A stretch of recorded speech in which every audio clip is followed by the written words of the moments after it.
بسم اللہ الرحمن الرحیم۔ آج پیش خدمت ہے بانگ درا کی پہلی نظم ہمالہ۔ یہ نظم 1901 میں رسالہ مخزن میں شائع ہوئی تھی اور اس نظم کے شائع ہوتے ہی علامہ محمد اقبال کی بحیثیت شاعر شہرت شاردانگ عالم میں پھیل گئی تھی۔ تو اس کو ہم شروع کرتے ہیں اور اس کا مختصر سی تشریح ہم بیان کرتے ہیں۔ ہمالیہ سے مراد کوئی ہمالیہ کے بلند و بالا اور خوبصورت اور حسین پہاڑ ہیں۔ علامہ نے ان کو دیکھ کر ان سے جو تاثر حاصل کیا اس حوالے سے آپ نے یہ نظم لکھی ہے۔ آپ فرماتے ہیں: اے ہمالیہ، اے فصیل کشور ہندوستان، یعنی اے ہمالیہ کے پہاڑ، تو ہندوستان، ملک ہندوستان کی فصیل ہے، مضبوط دیوار ہے۔ چومتا ہے تیری پیشانی کو جھک کر آسمان، اور تیری پیشانی اتنی حسین اور خوبصورت اور بلند ہے کہ آسمان اس کو جھک کر چھو لیتا ہے، اس کو چومتا ہے۔ تجھ میں کچھ پیدا نہیں دیرینہ روزی کے نشاں، تو آج بھی اتنا حسین اور خوبصورت ہے کہ تجھ میں دیرینہ روزی یعنی بڑھاپے کے کوئی آثار تجھ میں نظر نہیں آتے۔ تو جواں ہے گردش شام و سحر کے درمیاں، اور شام و سحر جو بدل رہے ہیں اور اس سے دن رات بدلتے ہیں، ہفتے گزرتے ہیں، مہینے، سال، لاکھوں سال گزر گئے، لیکن تو ابھی تک جوان ہے۔ ایک جلوہ تھا کلیم طور سینا کے لیے۔ طور سینا، وادی سینا میں کلیم یعنی حضرت موسیٰ علیہ السلام کو اللہ تعالیٰ نے ایک جلوہ دکھایا تھا، لیکن جو ہمالیہ کا پہاڑ ہے وہ اتنا حسین، اتنا خوبصورت ہے کہ اس میں ہزاروں تجلیاں، ہزاروں اللہ تعالیٰ کی قدرت کے نشانات یہاں پہ اب بھی موجود ہیں۔ اگر کوئی چشم بینا ہو، کوئی دیکھنے والی آنکھ ہو، تو اس پہ تجلیاں نظر آتی ہیں۔ امتحان دیدۂ ظاہر میں کوہستان ہے تو، ظاہری نگاہ سے دیکھیں تو تو ایک پہاڑ کا ہے، پاسباں اپنا ہے تو، دیوار ہندوستان ہے تو، لیکن حقیقت یہ ہے کہ تو ایک پاسبان ہے ہمارا، اور تو ہندوستان کی دیوار ہے۔ مطلع اول فلک جس کا ہو وہ دیواں ہے تو اس دیوان کا، اس شاعری کی کتاب، اس غزلوں کی کتاب کہ جس کا پہلا مطلع فلک ہے، یعنی جس کا پہلا مطلع ہی فلک ہو، تو پھر انسان اندازہ کر لے کہ اس کی پوری جو دیوان پیچھے پڑا ہوا ہے اس میں کتنے حسن اور کتنے جمال، کتنی خوبصورتیاں اس میں موجود ہوں گی اور کتنی بڑائی اس میں موجود ہے۔ سوئے خلوت گاہ دل دامن کش انسان ہے تو، اور تو انسان کے دل کو خلوت گاہ کی طرف، تنہائی کی زندگی کی طرف، الگ تھلگ زندگی گزارنے میں جو مزہ ہے اس کی طرف انسان کے دامن کو کھینچنے والا ہے۔ برف نے باندھی ہے دستار فضیلت تیرے سر، اور تیرے سر پہ جو برف پڑی ہے وہ برف نہیں ہے بلکہ وہ فضیلت کی دستار ہے، فضیلت کا عمامہ ہے جو تیرے سر پہ باندھا گیا ہے۔ خندہ زن ہے جو کلاه مہر عالم تاب پر، اور یہ دستار اتنی فضیلت والی ہے کہ یہ خندہ زن ہے، ہنس رہی ہے۔ سورج جو تمام عالم کو روشن کرنے والا ہے، اس کی ٹوپی، اس کے سر پر جو ٹوپی رکھی ہوئی ہے اس پر یہ دستار فضیلت اس کو دیکھ کر ہنس رہی ہے۔ مطلب کہ سورج سے زیادہ حسین اور خوبصورت وہ برف ہے جو ہمالیہ کے پہاڑ پہ رکھی گئی ہے، اور اس کی حیثیت ایک فضیلت کے دستار کی مانند ہے۔ تیری عمر رفتہ کی ایک آن ہے عہد کہن، تیری عمر اتنی زیادہ ہے کہ جو پرانا دور گزر چکا ہے وہ اس کے آگے صرف ایک لمحہ ہے۔ وادیوں میں ہے تیری کالی گھٹائیں خیمہ زن، اور تیری وادیوں میں دیکھیں تو ہر وقت کالے کالے بادل خیمہ لگائے بیٹھے ہیں، ہر وقت وہاں موجود ہوتے ہیں۔ چوٹیاں تیری ثریا سے ہیں سرگرم سخن، اور تیری چوٹیاں جو ہیں وہ ثریا کے ساتھ ہر وقت محو گفتگو ہوتی ہیں، ان سے بات چیت کر رہی ہوتی ہیں۔ تو زمین پر اور پہنائے فلک تیرا وطن، تو ہے تو زمین پر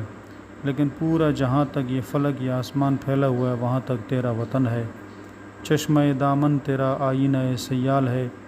اور تیرے دامن میں بہنے والے چشمے اتنے حسین، اتنے خوبصورت اور صاف و شفاف پانی والے ہیں کہ جیسے کوئی وہ بہتا ہوا آئینہ ہو یا بہتے ہوئی چاندنی ہو۔ دامن موج ہوا جس کے لیے رومال ہے، اور اس کے دامن میں چلنے والی ہوا کی موجیں ویسے لگتا ہے کہ جیسے اس کے چہرے کے لیے رومال کی حیثیت رکھتی ہوں۔ ابر کے ہاتھوں میں رہوارے ہوا کے واسطے تازیانہ دے دیا بر کے سر کوثر نے۔ علامہ فرماتے ہیں کہ ہمالیہ کے سر پہ جو موجود بادل ہیں، اس بادل کو اس پہاڑ نے بجلی کا کوڑا دے دیا ہے، اور وہ ہوا کے رہوار یعنی ہوا کے گھوڑے پر اس کو برسا رہا ہے تاکہ وہ تیز چلے۔ اے ہمالا کوئی بازی گاہ ہے تو بھی اسے دست قدرت نے بنایا ہے عناصر کے لیے۔ اے ہمالا تو کوئی میدان ہے، کھیلنے کا میدان ہے کہ جسے قدرت کے ہاتھ نے، دست قدرت نے مختلف قسم کے عناصر، مختلف خوبصورتوں کے لیے اللہ تعالیٰ نے ان کو بنایا ہے۔ ہائے کیا فرتے طرب میں جھومتا جاتا ہے ابر، اور اس کے اوپر جو بادل ہے وہ اتنی خوشی کے ساتھ جھومتا چلا جا رہا ہے کہ جیسے فیل بے زنجیر کی صورت اڑا جاتا ہے ابر، جیسے کوئی ہاتھی ہو اور اس کو زنجیروں سے آزاد کر کے چھوڑ دیا گیا ہو، تو یہ بادل بھی ایسے اڑتے پھرتے ہیں۔ جنبش موج نسیم صبح گہوارہ بنی، جھومتی ہے نشہ ہستی میں ہر گل کی کلی۔ اور یہاں جو صبح صبح باد نسیم چلتی ہے وہ ایسے چلتی ہے کہ جیسے کوئی گہوارہ ہو، کوئی پنگوڑا ہو، اور اس پنگوڑے اس گہوارے میں پھول کی ہر کلی جو ہے وہ جھومتی چلی جاتی ہے۔ یوں زبان برگ سے گویا ہے اس کی خاموشی، دست گلچین کی جھٹک میں نے نہیں دیکھی کبھی۔ اور ہر پھول کا پتا وہ ایسے گویا ہے، ایسے بول رہا ہے، اس کی خاموشی خود بخود ایسے بول رہی ہے کہ آج تک انہوں نے کسی گلچین پھولوں کے چننے والا، اور اس کے چننے سے، پھول توڑنے سے جو جھٹک پیدا ہوتی ہے، جو آواز پیدا ہوتی ہے، وہ جھٹک کی آواز بھی انہوں نے سنی نہیں ہے۔ اتنا خاموشی کا یہاں پر ماحول ہے، اور اتنا امن اور سکون کا ماحول ہے۔ کہہ رہی ہے میری خاموشی ہی افسانہ میرا، کنج خلوت خانہ قدرت ہے کاشانہ میرا۔ اور یہاں کی جو خاموشی ہے وہ خود اپنی کہانی سنا رہی ہے کہ یہاں کنج خلوت خانہ،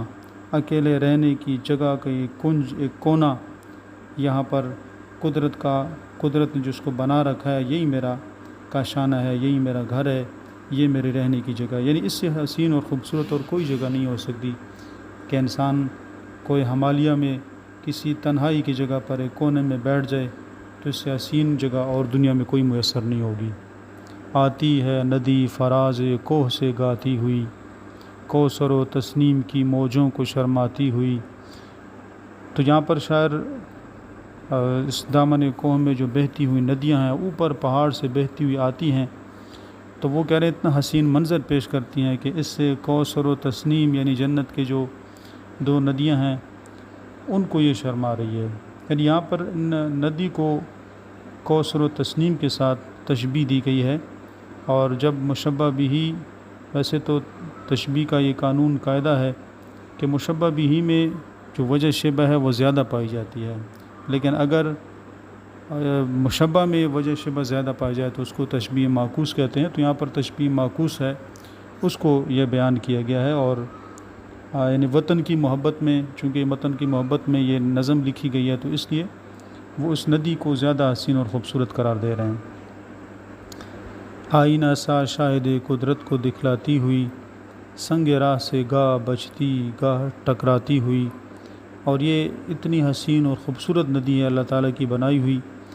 کہ یہ قدرت میں جتنی بھی حسین چیزیں ہیں ان سب کو آئینہ دکھا رہی ہے کہ یعنی مجھ سے زیادہ تم حسین نہیں ہو۔ اور راستے پہ چلتے ہوئے کبھی سنگ راہ، یعنی راستے میں کبھی پتھر سے ٹکرا جاتی ہے اور کبھی بچ کے نکل جاتی ہے، تو اس طرح ٹکرانا اور بچ کے نکلنا، اس سے ایک خوبصورت سا ایک ساز پیدا ہوتا ہے، ایک راگ پیدا ہوتا ہے، جس کو علماء بیان فرماتے ہیں کہ چھیڑتی جا اس عراق کے دل نشیں کے ساز کو، اے مسافر دل سمجھتا ہے تیری آواز کو۔ اور یہ جو آواز پیدا ہوتی ہے یہ ایک حسین سا راگ پیدا کرتی ہے، دل نشیں راگ پیدا کرتی ہے، اور اس کی آواز کو مسافر سمجھتا ہے۔ یعنی تو اے ندی تو بھی مسافر ہے، اور علامہ فرماتے ہیں کہ میں بھی مسافر ہوں، تو مسافر ہے وہی مسافر کی آواز کو سمجھتا ہے۔ لیلہ شب کھولتی ہے آ کے جب زلف رسا، یعنی جب یہاں پہ رات کا منظر ہوتا ہے تو شاعر اس کو لیلہ شب، یعنی لیلہ جب اپنے زلف کھولتی ہے تو وہ زلف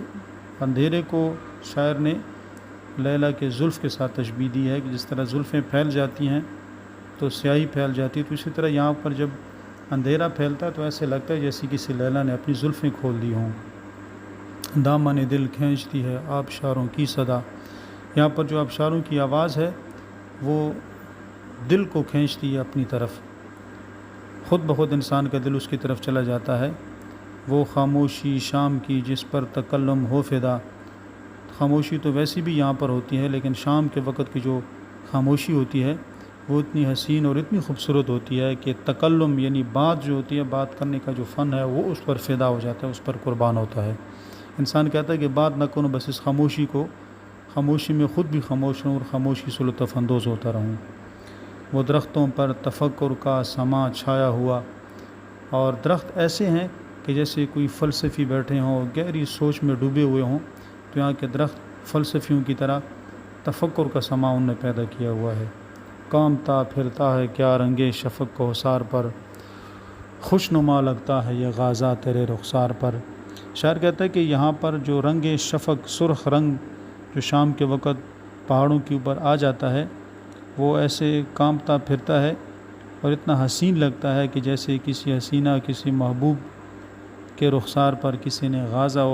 مل دیا ہو، کسی نے اوپٹن سرخی مل دی ہو، تو اتنا حسین منظر پیدا ہو جاتا ہے۔ اے ہمالا داستاں اس وقت کی کوئی سنا، مسکن آبائے انسان جب بنا دامن تیرا۔ اب شاعر یہاں پر ہمالا سے پوچھتا ہے پرانی تاریخ، کیونکہ ہمالا اس وقت سے موجود ہے جب سے یہ دنیا بنی ہے، جب سے یہ زمین بنی ہے۔ تو شاعر پوچھتا ہے ہمالا سے، اے ہمالا کے پہاڑ، تو نے تو انسان کو دیکھا ہے، اس وقت بھی دیکھا جب انسان اس دنیا میں آیا، وہ سادہ انسان تھا، اس کے پاس کسی قسم کی کوئی قدرت کی چیزوں کو خراب کرنے والی ایسی کوئی چیز نہیں تھی، اس کے بعد سائنسی ترقی کے نام پر قتل و غارت کی کوئی چیز اس کے پاس نہیں تھی، کوئی کھودنے کا آلہ نہیں تھا، کوئی کاٹنے کا آلہ نہیں تھا، کوئی قتل کرنے کا آلہ اس کے پاس نہیں تھا۔ تو اس وقت جب یہ انسان یہاں پر آیا اور وہ ہمالا کے دامن میں آباد ہوا، تو شاعر اس وقت کی کیفیت جو ہزاروں سال پہلے کی کیفیت ہے وہ ہمالا سے پوچھتا ہے کہ اس وقت کی کوئی کہانی مجھے سنا جو تو نے اپنی آنکھوں سے دیکھی ہے۔ مسکن آبائے انسان جب بنا دامن تیرا، جب انسان یہاں کر آباد ہوئے تو اس وقت کی کوئی حالت مجھے سنا۔ کچھ بتا اس سیدھی سادی زندگی کا ماجرا، داغ جس پر غازہ رنگ تکلف کا نہ تھا، اور اس وقت جو سیدھی سادی امن اور سکون کی زندگی تھی اس کا کوئی ماجرا مجھ سے کوئی سنا دے، اس کی کوئی واقعہ مجھے کوئی سنا دے۔ اور وہ زندگی کہ جس پر غازہ رنگ تکلف کا کوئی رنگ ان پر نہیں تھا، تکلف بناوٹ کی، تصنع کی کوئی میک اپ اس کے اوپر نہیں تھا، کوئی غازہ، کوئی اوپٹن اس کے اوپر نہیں تھا، کوئی سرخی نہیں تھی، اور وہ فطرت کا سادہ رنگ تھا۔ تو ذرا اس دور کی کہانیاں مجھے سنا۔ ہاں دکھا دے اے تصور پھر وہ صبح و شام، تو دوڑ پیچھے کی طرف ہے گردش ایام تو اے گردش ایام، اے زمانے، اے وقت، ذرا پیچھے کی طرف پلٹ جا، پیچھے کی طرف دوڑ جا، اور مجھے وہ تصور، میرے تصور کو پورا کر دے، وہ صبح و شام کا وہ تصور جو بہت پہلے، ہزاروں سال پہلے یہاں پہ موجود تھا، تو وہ تصور مجھے دکھا دے، وہ منظر مجھے دکھا دے۔ تو اس سے بڑھ کر میری اور کوئی خواہش نہیں ہوگی کہ اگر مجھے وہ پرانا وقت میرے سامنے آ جائے کہ جس کو امن اور سکون کا وقت تھا، اور آج کل جو انسان نے اپنی ترقی کے نام پر، انسان نے اپنے لیے زندگی کے آسائش کے نام پر جو بہت ساری ایسی چیزیں پیدا کر دی ہیں جس سے انسان کی زندگی تباہ ہو گئی ہے، تو اصل زندگی کا لطف وہی تھا جو آج سے ہزاروں سال پہلے تھا۔ تو شاعر ہمالا سے اس وقت کی داستان کو سننا چاہتا ہے۔